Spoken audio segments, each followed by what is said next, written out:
live on Facebook, YouTube, Twitch, and blasttheradio.com. This is The Lowell Green Show. The number to call and be heard around the world is 613-413-2217. Or email Lowell at blasttheradio.com.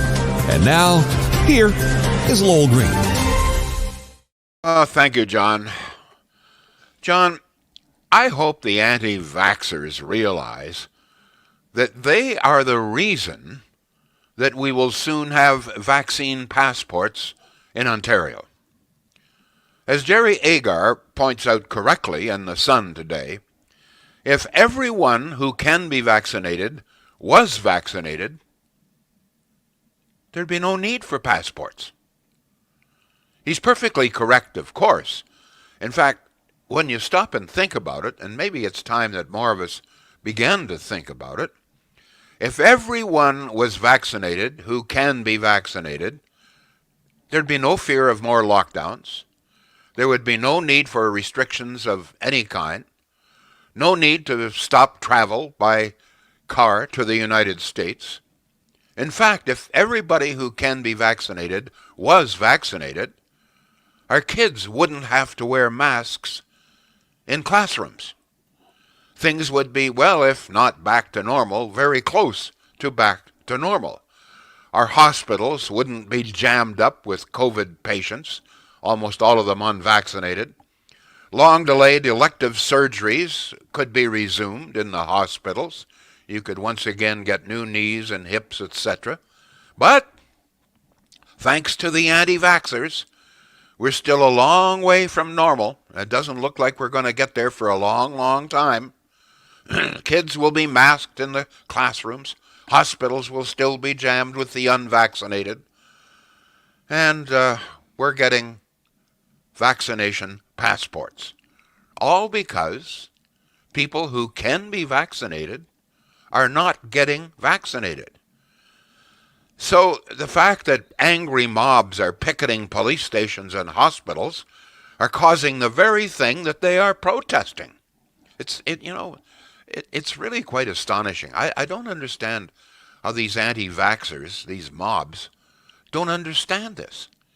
If you got vaccinated, we wouldn't need a passport. We could be back to normal, or damn close to it. You know, you're protesting kids having to wear masks in the classroom, but you're the reason. You're the reason.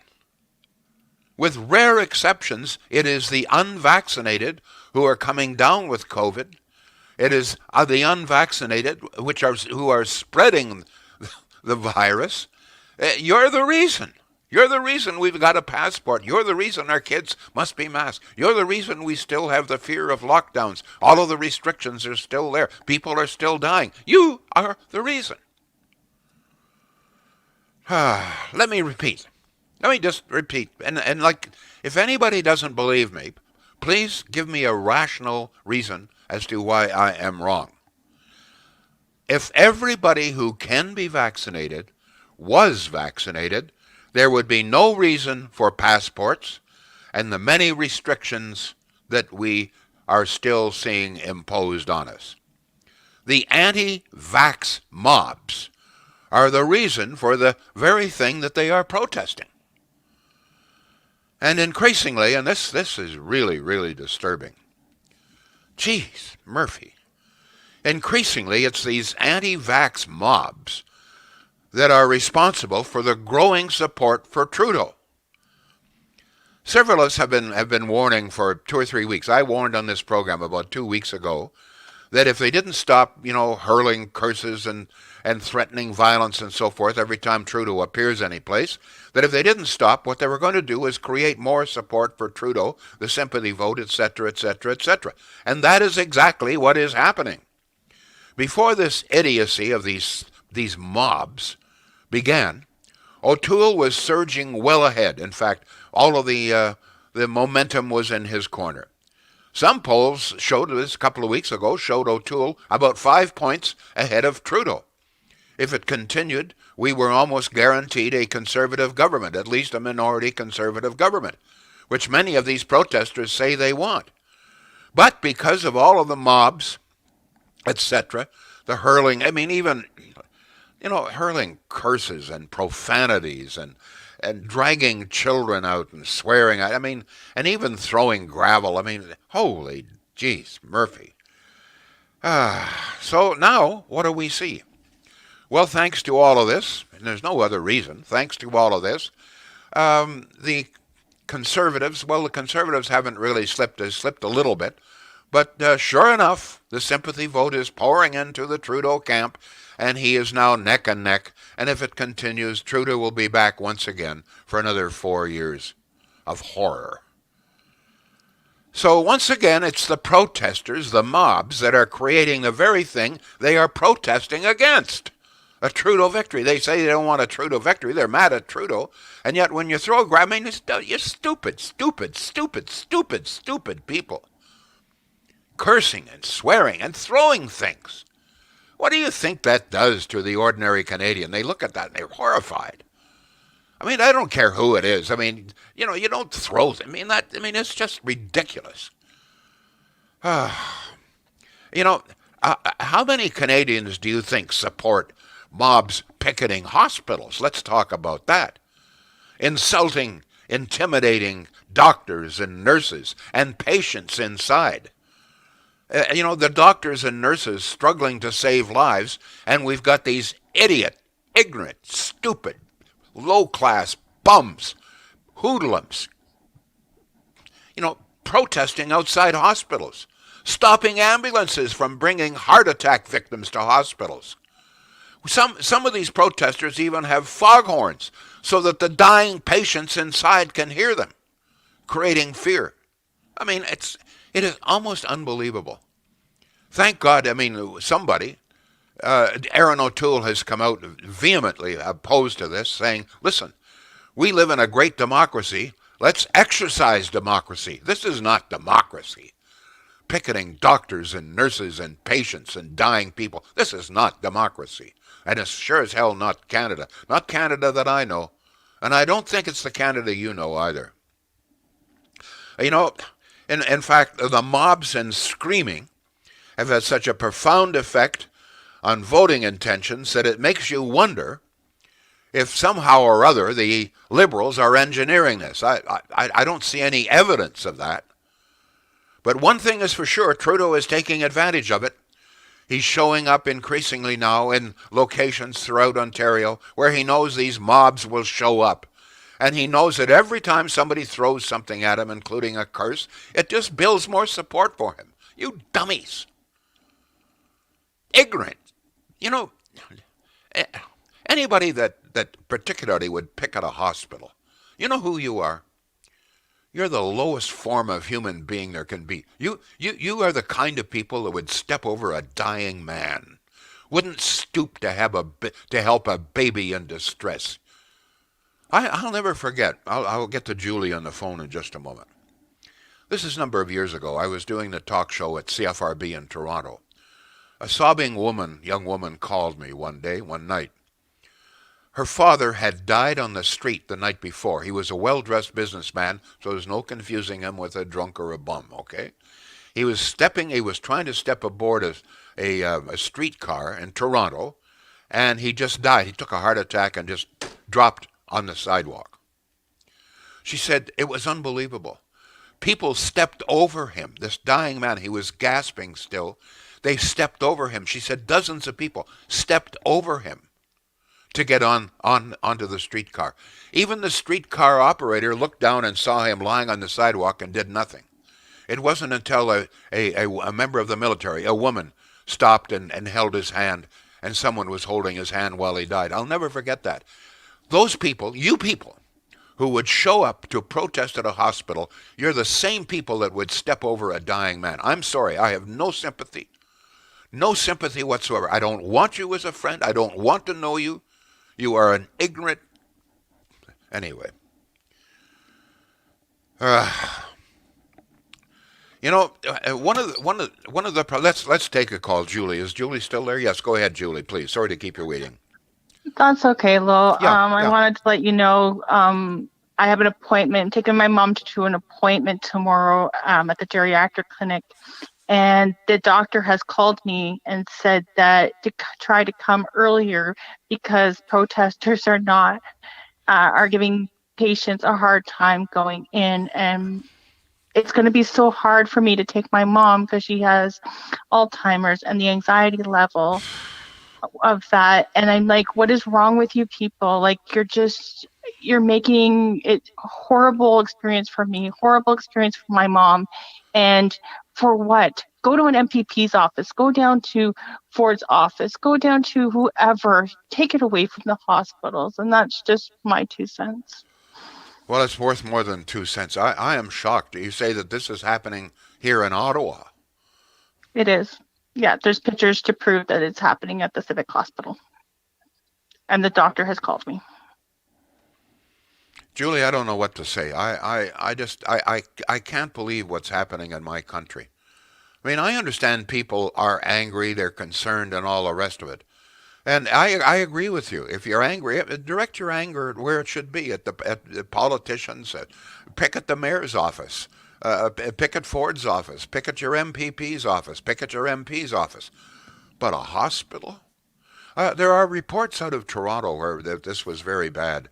That some of the people inside were recovering from chemotherapy, and they had some relatives in there trying to console them. They were going through hell, I guess, and they were totally frightened by these people outside, some with bullhorns, screaming insults and intimidation against doctors and nurses. And some of and primarily, I guess, the older patients, and maybe people confused with the meds that they're taking, not understanding and fearful. Why would anybody do that? Selfish sons of bitches, every single one of them. Awful. I know. Awful. I wish I would know why. And to be honest, if you're not vaccinated and you're showing up at a hospital, you're technically putting everyone that's going in that hospital at risk. So just go away. Or, if we're going to have a problem tomorrow, I will call the police and I'll get them to, settle it because it's not right. Thank you for your call, Julie. I hope it works out all right. Thank you.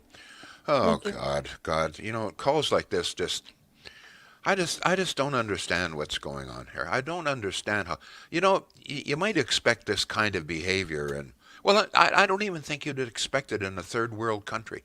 I think most people in a third world country, even those living in poverty, have more respect for their fellow human beings than we have here. What are your thoughts? What are your thoughts? What kind of a person do you think would picket a hospital? What kind of people are these? And do you agree with me that along with everything else, what they are doing is helping to rescue Trudeau from the jaws of defeat? Every time you throw a curse at him, every time you have a foghorn outside a hospital, every time you throw gravel or anything else at him, all you're doing is just putting more votes into his ballot box. God.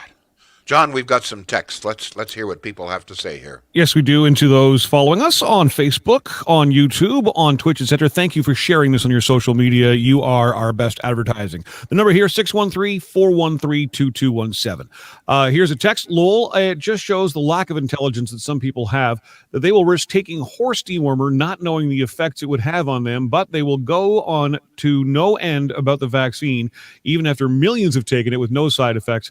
They are all just a bunch of morons. Peter says, go protest him, but don't go throwing stuff at him or others. Get vaxxed, do both shots. They work for 99.9% of the people. I hate Trudeau, but throwing stones and stuff at him doesn't work. He likes it. He smiles as people do it. Chrissy is on Twitch. She says, these anti-vaxxers following Trudeau like a puppy dog. Arthur says, people at demos in front of hospitals and surrounding Trudeau, yet zero arrests. Craig says the anti-vaxxers, those shouting vulgar language and stone throwers, are mostly from the PPC. Jim says we as Canadians should be embarrassed. On Twitch, we have a comment. They shouldn't be allowed to protest on hospital property. I don't understand why. It seems like nothing is done about it currently. Anne is on Facebook. Thank you for your comments, Anne. If you are thinking of voting for the CPP, think again, as these are the types of people that are causing this protest. Not all, she says, but most. And Joshua adds, while we were told to stay home, doctors and nurses went to work, saving countless people, and you stopped them from doing their jobs? Makes no sense. Let me just comment on this business about the PPC. I saw a few signs, but here is one of the problems.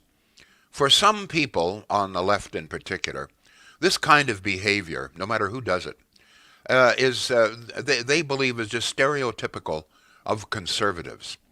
There are more than a few people who sort of consider conservatives to be kind of ignorant, poorly read, semi-literate, redneck Neanderthals. They think that, in fact, sometimes when you get into a debate with the liberals, they will sort of drag this out. They may not use those exact terms, but that's essentially what they're saying. They're dumb cons. We're kind of dumb. We don't read very much. We have no understanding of human nature, etc. That's a stereotypical view of a number of people on the left, and this kind of behavior only reinforces that, and that's one of the reasons why it's driving people into Justin Trudeau's camp.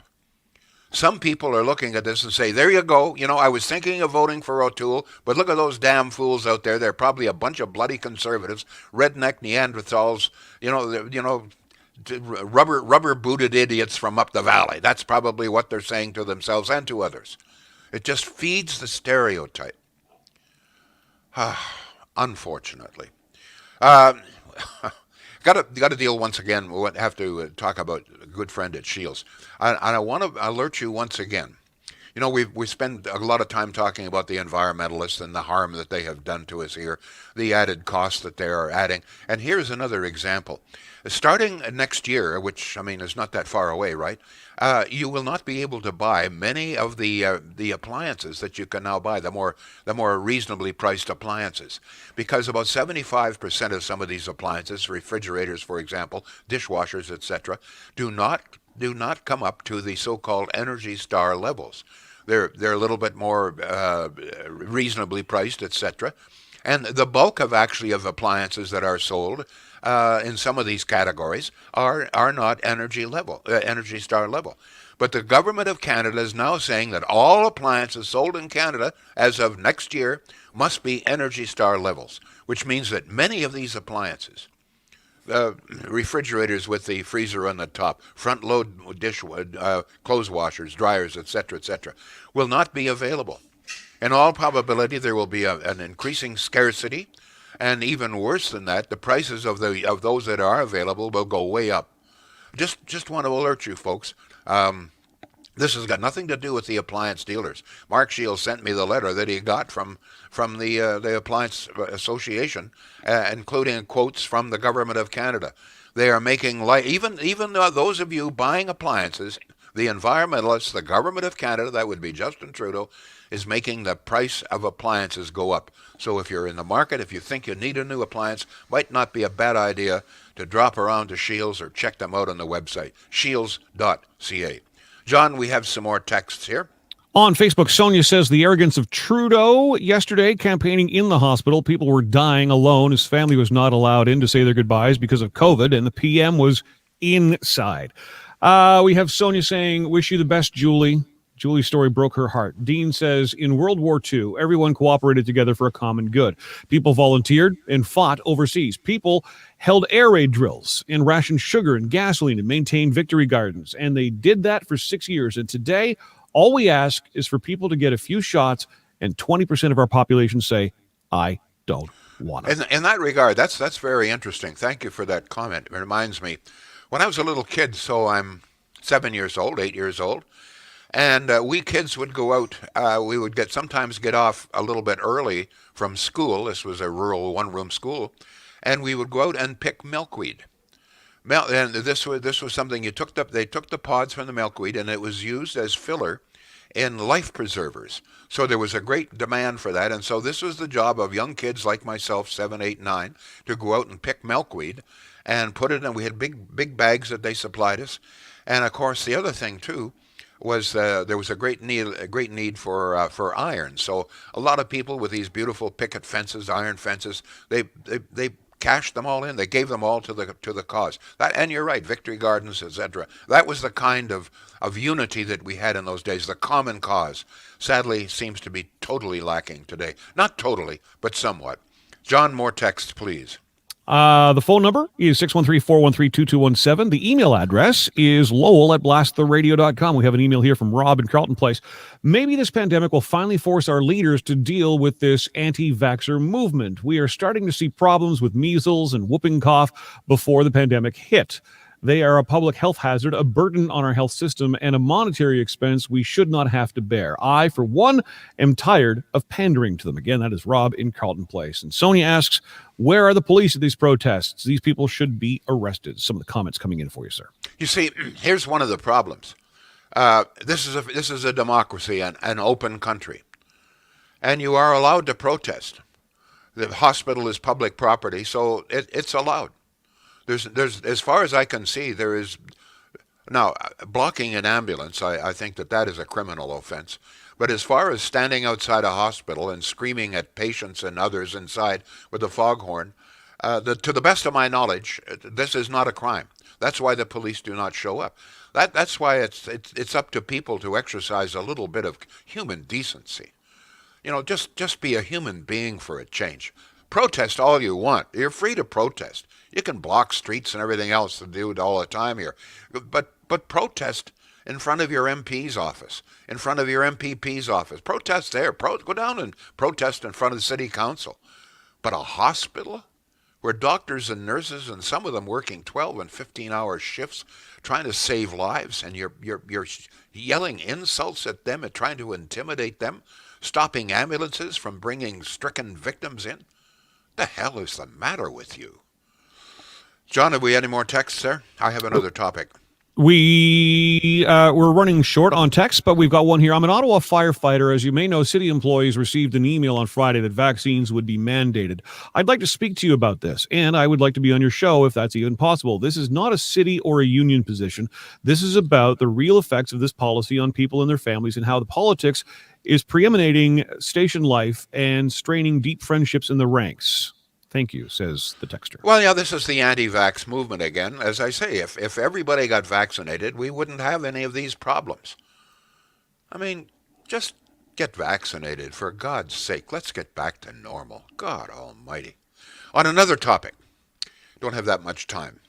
Some European countries, including Canada, are promising to scrap our reliance on fossil fuels. They say they are going to phase out all fossil fuels. Even here in Canada, Trudeau says be only electric cars, I think, in the next 10 or 15 years. I don't believe him for a moment. I don't see how that... And the big question here, and I've asked this before, okay, where are we going to get the power from? I mean, here in Ontario, Dalton McGuinty and Kathleen Wynne set out to create a revolutionary green energy utopia. We were going to become the envy of the world, as though the entire world was going to look to us as the great guide, the great guardian of green energy. It was going to be here, and as a consequence, we were going to create millions of new jobs. Well, 20-year contracts with foreign suppliers were signed with windmill and solar panel companies. In the case of solar panels in particular, the rates that were being paid were sometimes 20 times above the going rate. In fact, if you are indigenous, it was even greater than that. A lot of people don't know that. But the 20-year contracts that were signed were bad enough with ordinary solar panel owners, 20 times greater than the going rate. But if you were indigenous on a native reserve, it was a good deal more than that. But at any rate, cost in tens of billions of dollars. Cost still going on because, I mean, we have now the highest electricity rates in North America. We all know the consequences of that. So we continue to pay for all of this. Until Doug Ford came along and canceled hundreds of wind and solar projects, we had created 42 wind farms, tens of thousands of solar panels. The energy of the future, we were told, was here, okay? We were the great innovators in Ontario. So once again, I have to do this. Nobody else is doing this. How many wind farms, I have to ask, how many wind farms, how many solar panels will it take to replace fossil fuels? Would it be even possible to do so? Take, for example, today. Bright, lovely, well, the sun was shining, it's off and on. The bright, lovely, sunny day, nice and breezy, beautiful day outside, had lunch outside. Another day that would be perfect for wind and solar panels, the great green revolution, okay? So, once again, I'm doing my duty. I checked IESO.ca, the government's own site. Noon today, 42 wind farms were producing exactly 6.5% of what we were burning. Solar, less than 2%. So between wind and solar, everything on a beautiful day, it should be a perfect day for it, less than 8%. Less than 8% being produced by wind and solar. So what are we going to do? How are we going to create the power if we get away with fossil fuels? You may have some thoughts on that. I just have to keep repeating because the media, the rest of the media is just totally ignoring this. Talking about all of the benefits of wind and solar. This is the great wave of the future. Baloney. On another question, once again running short of time. Do you think Canada, Trudeau, has done enough to rescue the two Michaels languishing in a Chinese jail? Have we done enough to rescue more than 1,500 Canadians still stuck in Afghanistan? One of the things that's just driving me crazy, the media is totally ignoring this. It was 1,000 days, I think, yesterday, day before, for the two Michaels. Hardly a mention in the media. And there was the plight of 1,500 Canadians stranded in Kabul, totally ignored by the media. You know what the media has been concentrating on in the last 3 days? What kind of gun is Aaron O'Toole going to ban? This was the big, believe it or not. 99.9999999% of all gun crimes in this country are committed with handguns that have been smuggled in from the United States. We all know that. But what was the media concentrating on? Oh, O'Toole's stance on assault weapons. 3 days. This was the big story. What's his stance on this? Oh, he's doing these flipping.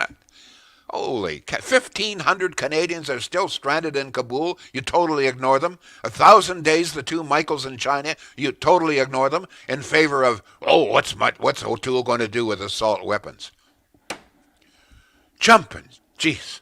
Debbie, you're on Blast the Radio with Lowell Green. What's on your mind here? Hi. I want to go back to the example you gave of the man who died in Toronto of a heart attack and everybody just walked right over him. It's a true story. Yes, and it happens all the time, and it's called the bystander effect. And it's the first lesson in every sociology class across the world. And when we hear the slogan, everybody's in this together, it means absolutely nothing. We should be focusing on telling each person, you will die. The videos of people who are dying of COVID who've been anti-vaxxers may work a little bit, but to say that we're in this together, if I hear that, I think, no, we're not. I don't even care. It's such a huge issue. I don't care about other people. I care about myself and my family, and I take the steps to look after us. What other people do, let them learn how to do it and so on, but they're off my radar. And if you walk over a person who's dropped dead in the street, you probably don't have any idea how you would go about saving them. With phones today, there's less of an excuse.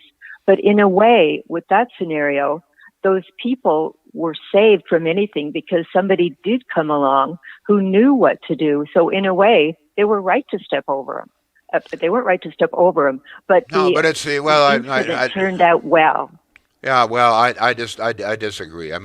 We all have a responsibility to our brothers, yes, our neighbors. Yes, we do. But what I'm trying to explain is it's very common, and trying to get people to take on any kind of personal responsibility for somebody else is almost impossible. So I understand. So what you're saying is that the appeal that we should be doing this for others really doesn't resonate with people. What we should be doing I think it's nonsense. It's garbage. So what we should be doing... What does it mean to you? We hear it all the time, and it means nothing. So what we should be doing is appeal to people for self-preservation. You will die. Yes. You will become sick. That should be the message. Yes, that's right. Very interesting. Thank you. Thank you. We're right out of time here, Bye-bye. but I've got to get, thank you. I have to get a word in here about our other sponsor, of course, Centennial Glass. Good people. Glass of any kinds, folks. Windows, doors, glass panels, glass furniture, glass mirrors, repairs, even screen repairs. You know where to go? Centennial Glass. They're good people. Give you fair price. If they give you an estimate, they'll live by it, all right? Even though the prices may go up elsewhere. With Centennial Glass, they live by their word, all right? And the warranty, the best in the business. CentennialGlass.ca. Thank you all. We'll be back tomorrow. The Lowell Green Show is seen and heard live around the world at 2 p.m. Eastern. Connect with us online at blasttheradio.com/Lowell Green. Can't join us live? Download the Lowell Green podcast. Available on Apple, Spotify, Google, and more. Ask your smart speaker to play the Lowell Green podcast. This is a production of blasttheradio.com.